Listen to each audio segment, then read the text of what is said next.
Aurreko astelen baten, despertadoreak joziten goizen eta enitzan enteatu talo gelditu nitzan. Eta horren ondorioz, frantseseko klasea galdu nun. Eta bueno, goiza libre neukanez, buelta bat eman eta kafe bat hartzea jo nitzan. Eta kafe bat hartzen hain itzala, taberna azaldu zian, Zaldieroa eta konpainia, Derrerum Natura 7 liburuaren aurkezpen prentsaurrekotik. Durangoko azoka, bakizue. Eta bueno, izketan jarri ginean, eta liburu bat oparitu ziaten. Gainea, han bertan dedikatu ziten Zaldieroak, eta honek kriston ilusio egiteit, klaro. Horregatik, aprobetxatu nahi nun berriz hemendikan eskerrak emateko, eta hortxe jarriko detola, bideo meintzat agertuko da. Liburuan txiolari pila baten txiok agertzen dira. Ni behi deitu naiz eta, haingoz nererik ez dut topatu. Baina, holako opari egin da barkatzen dut. Hoi bai, nere kontakizun txiki ontatikan, mesedez ez atera moraleja edo ondorio faltsoik, bale? Ez pentsatu pirain eta Zaldieroak liburu bat oparituko dizula.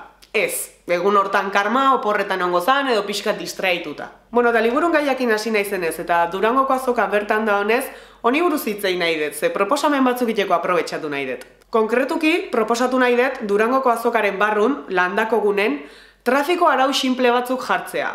Jende pila bat ibiltzen da egunero atzea eta aurrea, eta nik uste arau sinple batzuk jarrita denok askoz ere lasaiago ibiliko ginakela. Lehenengo proposamena, kotxesilen erabilera arautzea da. Nik kotxesila deitzen diot edo kotxe kapota, ez dakit zuek nola esango dezuen, baina ulertzen da ez da, umek eramateko karrota zain naiz. Hau nolabait arautu beharra dago.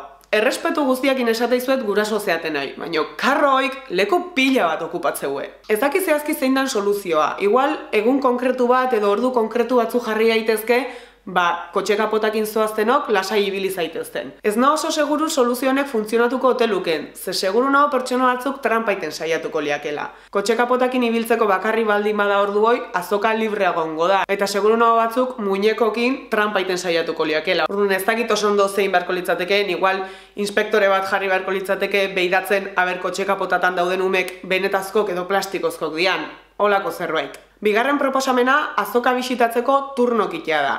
Zonaldeka banatuta. Egun bakoitzen Euskal Herriko zonalde batzutako jendeak izango du azokara juteko aukera. Hasieran pentsatu nun txanda hoiek herrialdeka banatu zitezkela. Egun baten Gipuzkoa, hurrengoan Araba.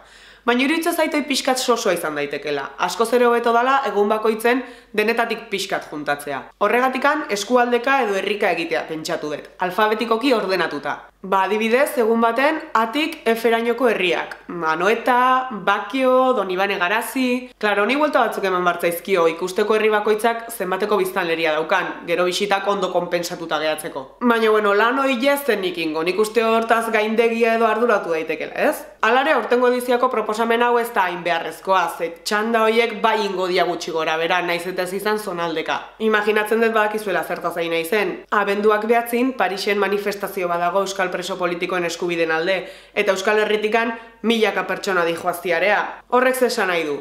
Abenduak 9 behintzat, milaka pertsona horiek ez ziala Durango neongo.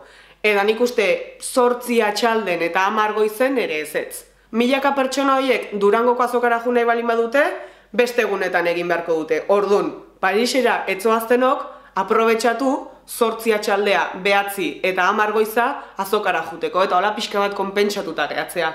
Hirugarren eta azken proposamena geldialdi mugatua ezartzea da.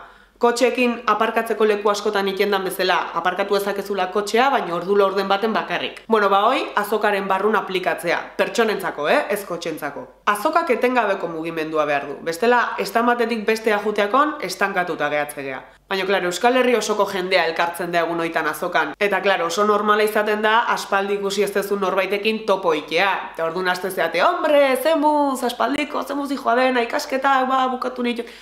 Eta eta elkarrizketa luzatzen doa, hor proposatzen dut geldialdi mugatua ezartzea. Pertsona horrekin topatu zehala eta hizketan jarri zeatela oso ondo, baino 2 minutu bakarrik. Hortikan aurrea ja pote bat hartzea juntzaitezkete, edo kafe bat, edo nahi dezutena. Baino bidea behintzat libre utzi. Hoiek dira Durangoko azokarako egiten dituten 3 proposamenak. Badakit igual aurten martxan jartzeko ja bastante berandu dala. Baina aurten behiratu dezakezuen nola ikusten dezuen azoka barruko egoera eta buelta batzuk eman nere proposamenai. Eta nahi balin badezue datorren urteko edizion martxan jartzea proposatu dezakegu. Hoxe da dena gaurkoz, eskerrik asko bideo ikusteagatik eta hurrengora arte. Aio!